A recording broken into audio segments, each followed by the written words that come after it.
Hi there, I'm super excited today. We are going to be designing a 404 page. I don't know why, but I really like 404 pages and the different layouts and the designs. It's just this hidden gem on your website. I also think it's this page that usually gets forgotten and people just don't even think about designing it when creating the website in the rush. But when you see someone having actually good 404 page, you're like, okay, I'm loving it. If you're new to this channel, hi, I'm Nikki. I'm a product manager and a startup founder, and I'm doing this 30 days design challenge to learn how to use Figma, so please bear with me. And today is a day 8 of my 30 days design challenge, and we are going to be designing the 404 page.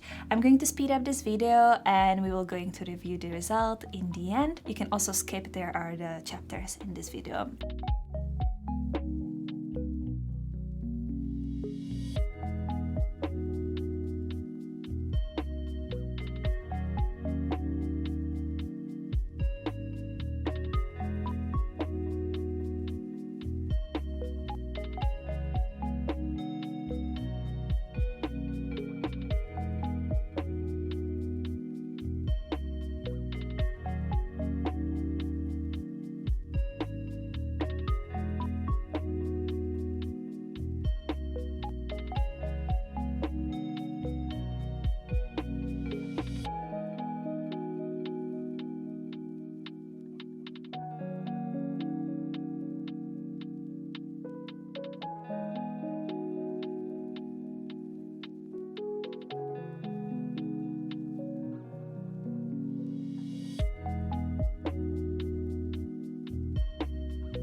Okay, so we are done. This was super fast and speedy. I'm actually getting faster and faster in this designing process because I'm getting more and more comfortable with Figma. So this took me just around 15 minutes to do. Simple, clean design.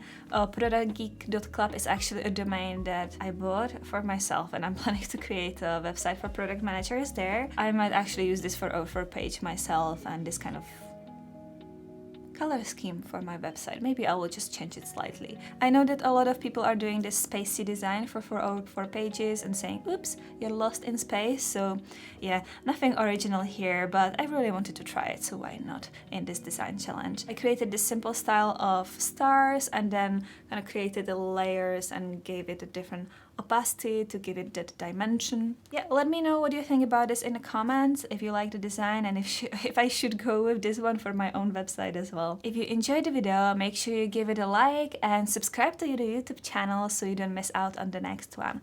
Tomorrow is going to be a day 9 of the design challenge, and we are going to be designing, let me check, music player.